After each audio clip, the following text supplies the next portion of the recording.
Graylog elevates enterprise-level cybersecurity through its comprehensive SIM, centralized log management, and API security solutions. Built on the Graylog platform, Graylog Security combines SIM, security analytics, threat detection, and incident response capabilities. Unlike traditional SIMs, which offer complex and costly setups, Graylog Security simplifies security and operational challenges with an optimal blend of licensing, people, and infrastructure costs. To see a demo, visit securityweekly.com/Graylog.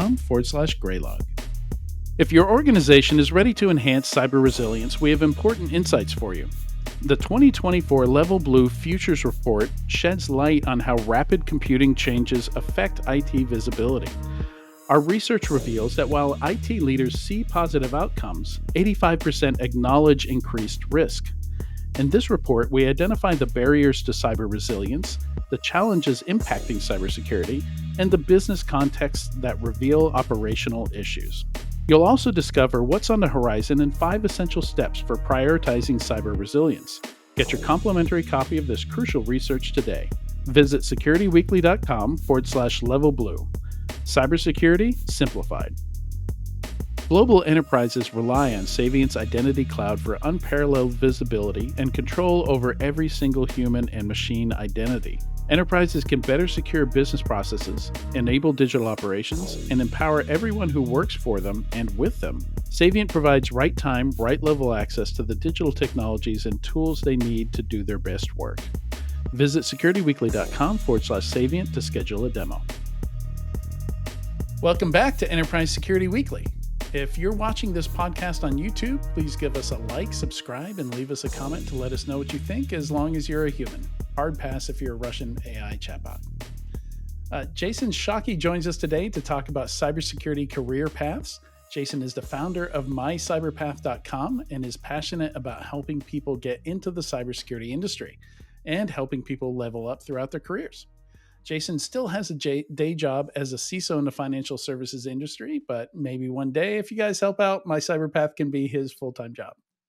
Welcome to the show, Jason. Hey, Adrian, nice to be here. Nice to have you. Really excited about this topic. It's something that me and Katie have talked about on the podcast quite a bit.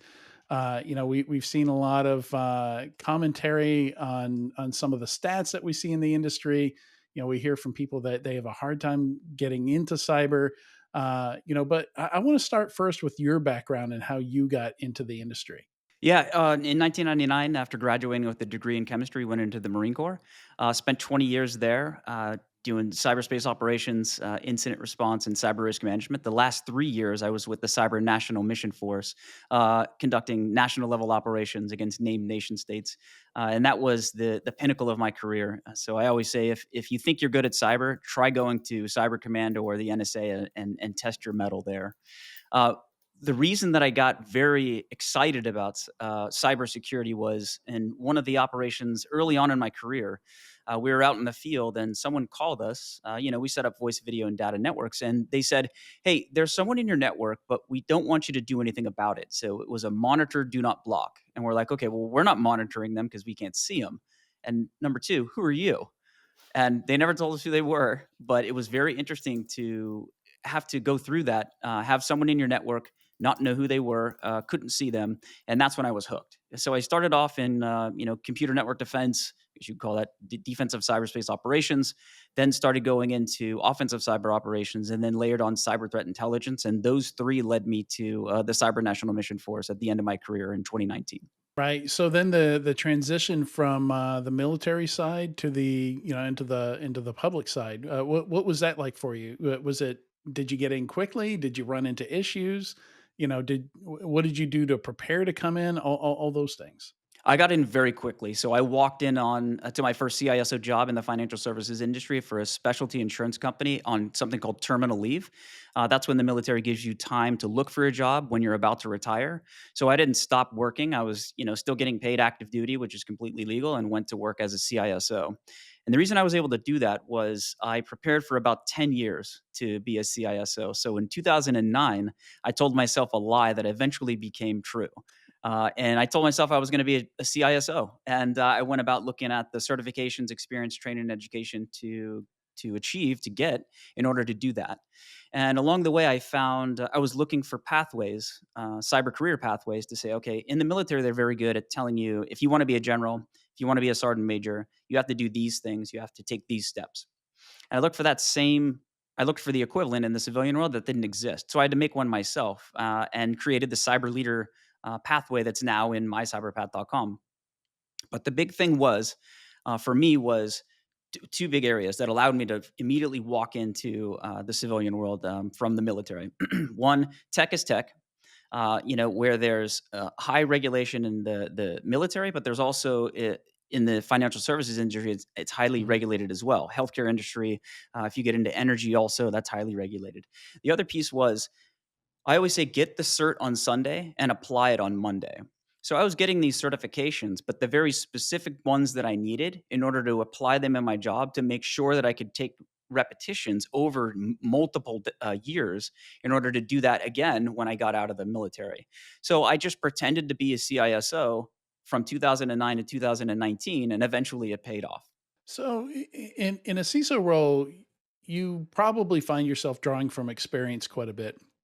And I'm very curious, like if you have any examples or maybe thoughts on how your military experience helped you, and also where you kind of found a gap and you had to adapt a bit or transition a bit to, a more civilian approach or that kind of experience that maybe you didn't have because you didn't come up through the ranks in a financial services organization, for example.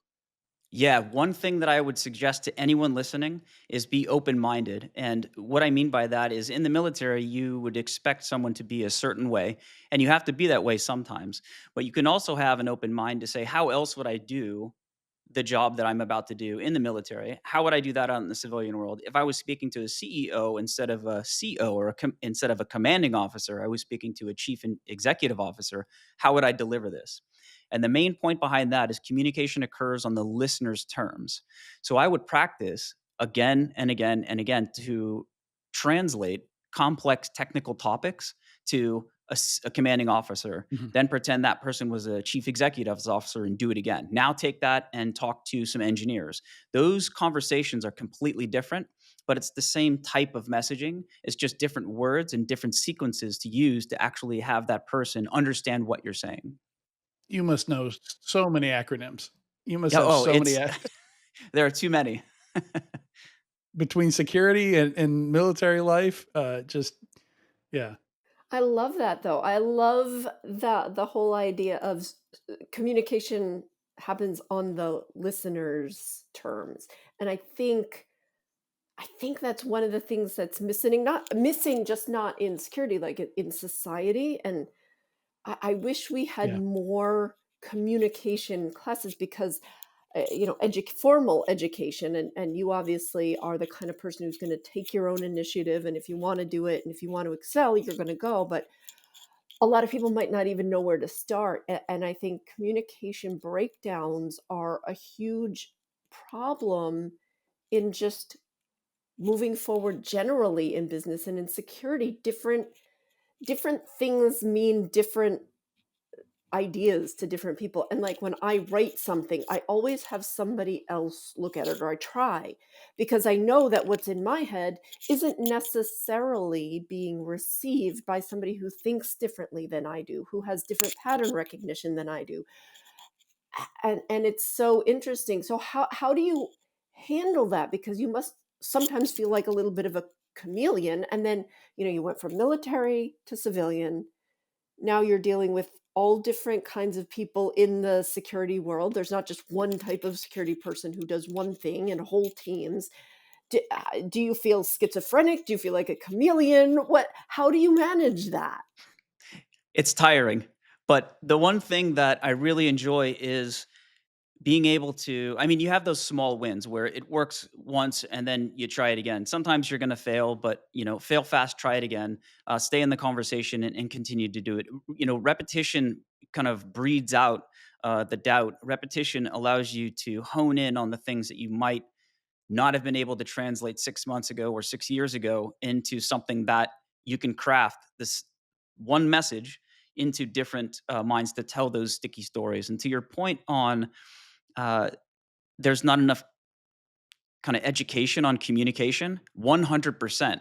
Had somebody told me or taught me about negotiation, whether I'm in a negotiation or in a discussion back when I was in high school, that would have changed my life because about, you know, 2009 and I started focusing on it and it really changed my life. And now it's, I mean, after, more than a decade of practicing it, it's 100% a skill that people should have.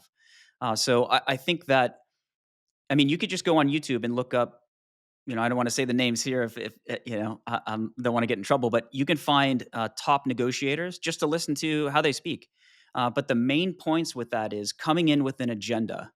I'm bringing baggage. The other side is bringing baggage. There is a shared, yep, there's a shared problem that we have, and then we're gonna center on that shared problem to then both work together.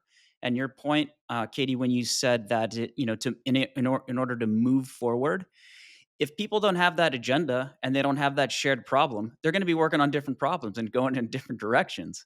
And that's the thing. One of the things that I've been focusing on for the past more than a decade is human optimization. And part of that is understanding where you are and where we're all going. So, how can job seekers, whether they're transitioning into cybersecurity or transitioning within cybersecurity, how can they start to think about that? Because it is really hard in some cases for people to get hired. Very much so. And that negotiation piece about telling a sticky story, a compelling story that HR is going to listen to, that the hiring manager is going to listen to, and then the hiring manager's team is going to listen to. We have those in the platform, like where to go to actually, there's free resources and also paid resources. But just to give a nugget here, you can go onto the internet and type in start with no. You can go in and look at never split the difference. Those two right there will change people's lives if they actually, one, read the book, and then two, apply it. You can't just listen to it. You have to do something about it. And I hate that we call them soft skills because, that feels like it implies that it's somehow optional, and occasionally I talk to folks who have been in the industry for 20 years and it's just amazing to me. Like I might be talking to them in person, or more often I'm talking to them on a Slack or some kind of messaging medium. And I think like how do you get to that level of management and communicate so badly? And it just creates so much work on the listener side because you constantly have to ask questions.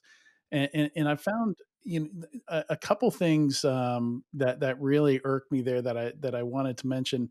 One is and this happens a lot with vendors is where they have their own terms for things, and they get used to using them. Like when you talk to your colleagues and stuff like that, because you came up with a term or maybe it applies to your product in some way, you get used to using it. And then when you have conversations with other people, the assumption is still there that they're going to understand what you mean when you throw those three letters out there, or for whatever this acronym is or this term is. And oftentimes it might be like a common term, but you use it with a different definition, with a different meaning. And then the other thing is I found in many cases, um, common terms have very different meanings, have multiple meanings to different people. Like I did a survey years ago and found that when I said penetration test, the vast majority of people who were hearing me say that, or at least that responded to this survey, think of a web app assessment. Specifically, that's what they think of. When I hear it, because I was a pen tester back in the old days, I think of a more traditional, like internal, external network pen test, right? Something much more broad where I'm assessing an entire organization, not a single web app. But I was fascinated to find that people were hearing something completely different. That 60% of people I was talking to were not hearing what I was thinking when I was trying to get that across. 100%. And your point on soft skills, kind of like, we don't really need that. No, you 100% need that because in the platform, that's what we stress. Meaning, and I just stress it, and that's why Okay. I'm trying to get the word out as well, is that if you get the job, that's one thing. That's almost the easiest part, even though it's really hard to do. Staying on the job, maintaining the job, keeping the job that's where the soft skills come in vast. That's the game changer. That's how you're going to differentiate yourself. If you know how to understand the environment, integrate with the business, all through communication and being open-minded and experience those things. And or else they'll get rid of you. I mean, because you're not adding value to the business. I don't blame the business for not doing it. And like you said, if those senior executives that you talked to or mentioned earlier that they couldn't communicate, I am surprised that they're still.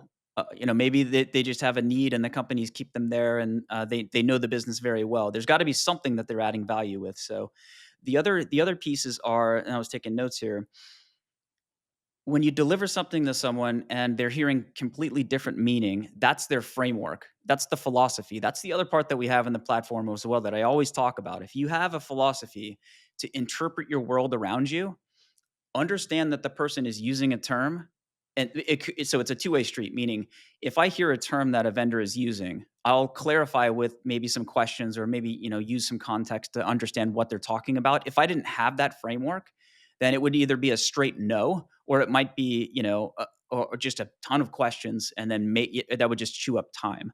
So I think the meaning of words and how those people are using those comes from them having a proper framework or a philosophy, and me too, or who, you can put yourself into my position where you're talking with the vendor. Those two philosophies and frameworks don't have to be the same. They just have the ability to understand that someone's using a new definition. What does that mean to me? How does it apply to my environment? Yeah, and when you get into public speaking, which I always recommend, people try and get into community involvement. Our local DEF CON group here makes it very easy for somebody to come up with a 15-minute talk on something and give it.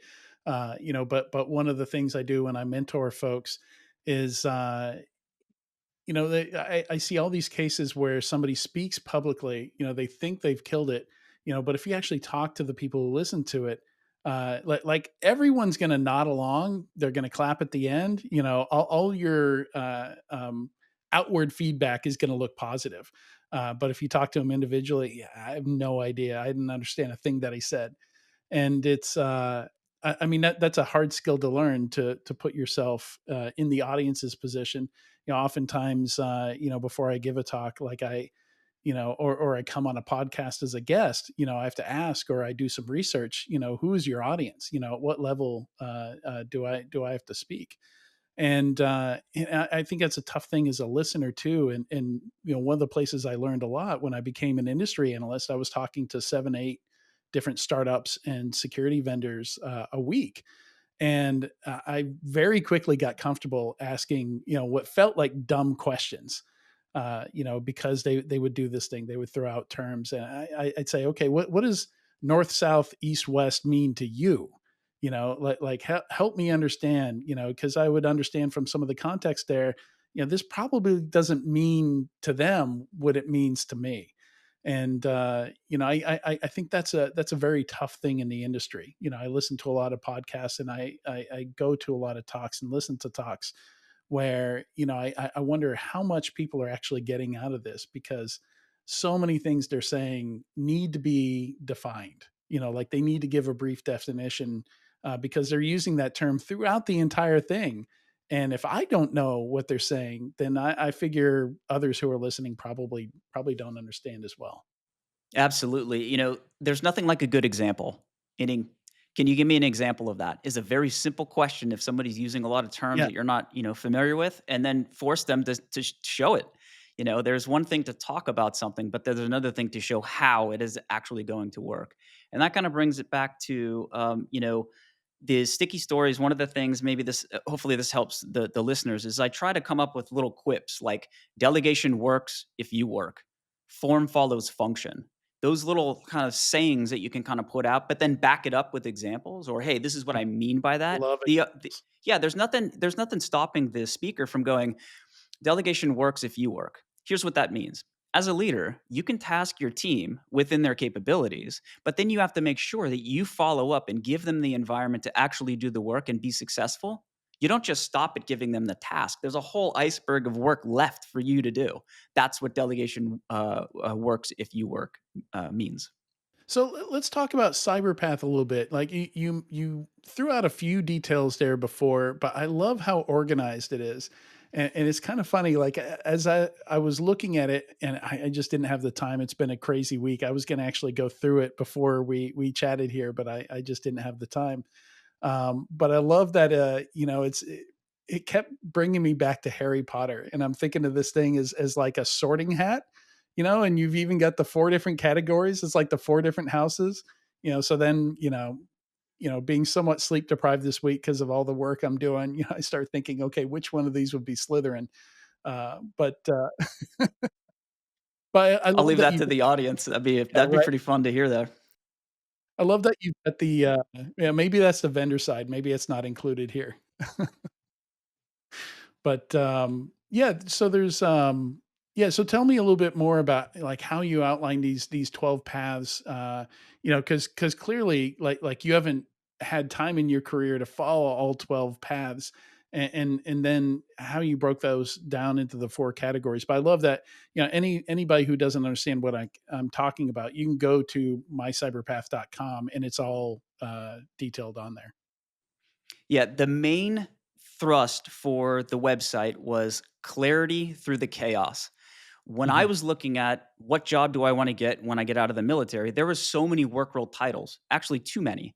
mhm. Looking at the NIST NICE framework, it's very confusing to a beginner to say, I don't know what job I want. What's a ComSec manager? How do I get that? Is that at General Electric? Well, probably not. But how do they actually get into cyber? That's where this website comes from. It's a human screener that matches people's interests and personality traits to 12 archetypal work roles that are mapped to all of the other work role titles in the industry. And then past that, it shows them a pathway across foundational, intermediate, and advanced steps, the certifications, experience, training, and education to pursue relative to that matched role. So it's that clarity, the clarity that I talked about, and we actually started with the sorting hat. We were going to put a hat on there, but then we Oh, thought about really? the copyright items. But just to walk it back even further, the provenance of mycyberpath.com, the genesis of this was me being so frustrated on not finding a civilian cyber career path, so I made one myself. And your Mhm. point on, there's no way. So the point on, me not being able to follow all 12 archetypal pathways, that's 100% true. And this is good for the audience to know as well. You're not going to be able to do everything in cybersecurity. You're going to you're going to have a level of technical competence down in the foundational level, and then you're going to start to specialize. But you will know about all of the other types of pathways that are out there. So the first one that I made was the cyber leader pathway that I perfected, and then I got a job using that.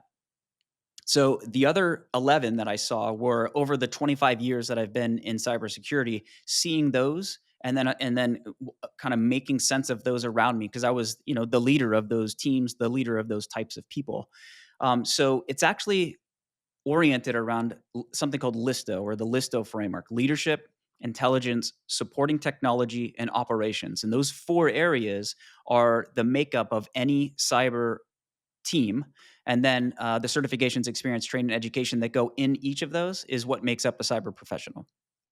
And I love that, just on the if you click on pathways on this website, you not only have, like, it's super clear. You not only have each path categorized under each category, which there's leadership, intelligence, work roles, supporting technology, and operations.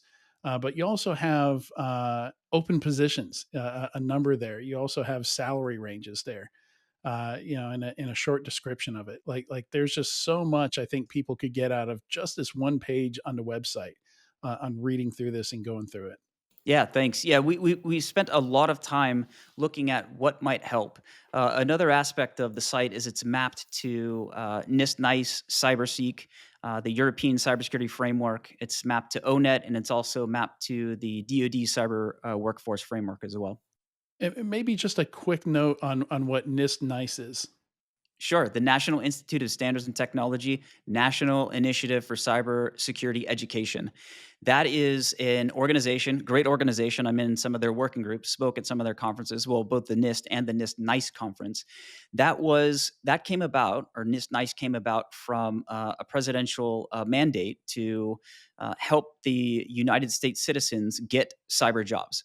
And they created the NIST NICE framework, and each of those work roles within there have knowledge, skills, abilities, and tasks that are aligned to each of those work role titles. So it has a vast amount of information. And one of the things that we noticed, or at mycyberpath.com is that a lot of people really couldn't make sense of all the information. I mean, I've been working in cybersecurity for decades, and I can understand it, but I wanted to make a tool, and this is a good point too.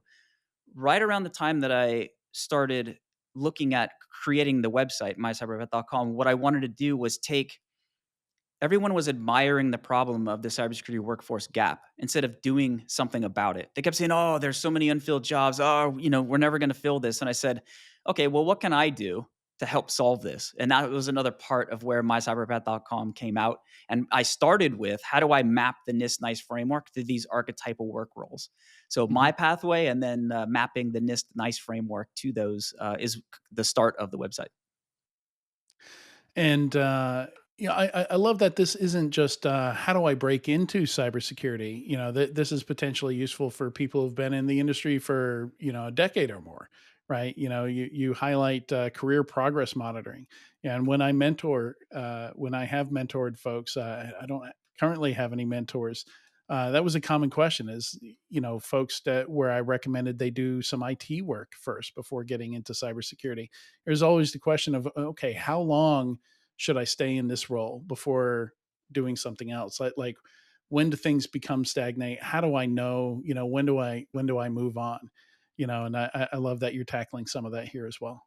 Yeah, and in the dashboard itself in the platform, it has that cyber career readiness assessment where it takes, let's say you start at foundational, you get all the certs, experience, training, and education that you need for that foundational level. That dial, the little scorecard or the speedometer, if it goes to the top, that means you're ready to get your next job. So if you're ready to go from foundational to intermediate jobs, then you can actually know where you are. If you're at the intermediate level and you're going to go be a CISO, you're going to go be a director of a global SOC, that will tell you when when you're ready to get your job. And if you're not ready, what to actually go and get. Which certification should I go get next to be ready for the next level? Yeah. So, I think when we were planning this, I sent you a website we chatted about in one of the news segments on this podcast called cybersecurityisfull.com. And which is kind of going to the opposite extreme, saying that there's not really any jobs. It's not really an entry level um, um, yeah, in industry. It's an industry you more kind of laterally move into from something else.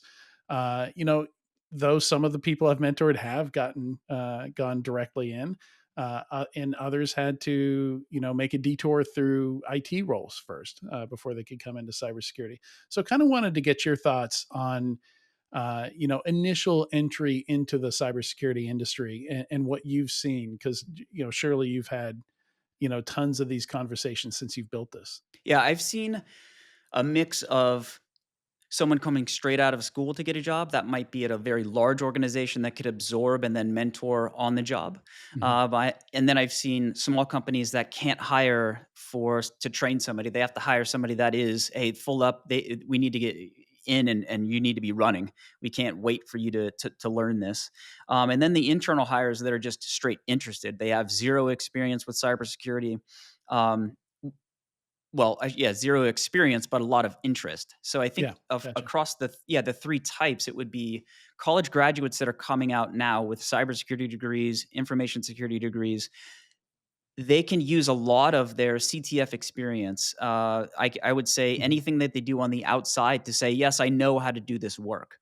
And I always like to tell people it's a Labs, mind. yeah. Yeah, There's one so hundred many percent. tools out there now. Yeah. Mhm. Exactly. So when an HR organization says you don't have any experience, that's incorrect. They should find me on LinkedIn, and I'll help you how to translate what you've done in a CTF and in labs and in your previous academic life into an actual job and something that would get past an AI filter through an HR organization. Um, the the other piece with kind of cybersecurity is full. There's a lot of jobs out there, or they say that there's a lot of jobs out there, but they're difficult to get because I think it's the combination of how the job descriptions are written Right. and then That was the posted and next thing I was gonna presented. ask about. Yeah. Yes, that's a huge hurdle to get over because you'll see some mistakes, and maybe there's jokes out there. Not sure if those are true, but they'll ask for entry level position to have a CISSP, or ask an Right. entry level position to have an OSCP. if that's a real person, please let me know and I'll make a position for you and hire you if you can get a CISSP or an OSCP on your Right. first go. Is that something you're involved with? It? Like, how do we solve the problem on that side where people are putting together these just completely? I don't know if it's HR folks doing this. Like, surely the hiring manager must be involved in some of the stuff, or maybe I'm wrong in that. But how do we solve the problem of bad job recs? Right? Bad job descriptions getting written up and put out. Yeah, I think it's being empathetic, understanding that the college graduates, they're not going to have 5 years of experience. I mean, they might have a couple if they're working on the IT help desk or working in the Right. CISO shop there at the university, which is great, or somewhere else. But just, I would say, know, take a little bit of the edge off. Instead of saying, these are the mandatory requirements, say, preferred, and then go through a technical interview with some of these people. And for a lot of the jobs, also, it's not all technical, as you both probably already know. There's a lot of uh, cyber GRC work, or governance, risk, and compliance, that needs to be done, and that's the majority of my job in the financial services industry, is satisfying the compliance line. And you have to understand the frameworks and understand the technical aspects, but you don't need to know how to code in order to do those jobs. Mhm. So when looking for candidates, you can find somebody. What I'm looking for as a hiring manager is somebody that's energetic, very sharp, and will solve problems. Me and my team can teach you how to do the rest, pretty much. So if we find somebody that even has, any kind of inkling of, yes, I can do cybersecurity, but then has those three attributes, we're very interested in them, and I'm sure that other organizations would be too. Yeah, that reminds me of something I've heard from. Yeah, I'm a fan of Formula One, and in racing, I've heard people say if you're crashing or something like that, there's all these problems we can fix, but if you're not fast, like that, it's there's certain things you just can't fix, and that kind of it reminds me of, yeah, maybe you don't match everything that's on this job rec here, but how quickly can you learn? Are you willing to learn? How motivated are you? How well do you work with others? Like a lot of that stuff is so much more important than the list of certs you've got. 100%. And just to tie kind of everything together, it was being open minded, having that drive to be better. One of the other things is being a lifelong learner that you just touched on. If you're a lifelong learner, you're going to have that drive. That means drive is built into you, energy is built into you to go and learn something new. And cybersecurity is one of those fields, like I mentioned earlier, that's not small. It's just like the medical field. You can do so many different things. And if you know cyber, you can get a job for life. Yeah. Well, Jason, thank you so much for joining us on Enterprise Security Weekly today. This has been great. Thanks for having me. Good to be here. And make sure you check out mycyberpath.com. Great website. Even if you don't log in and create an account, which there is a free tier, still a lot of great information on the website. All right. We'll be right back in a few moments with the weekly enterprise news.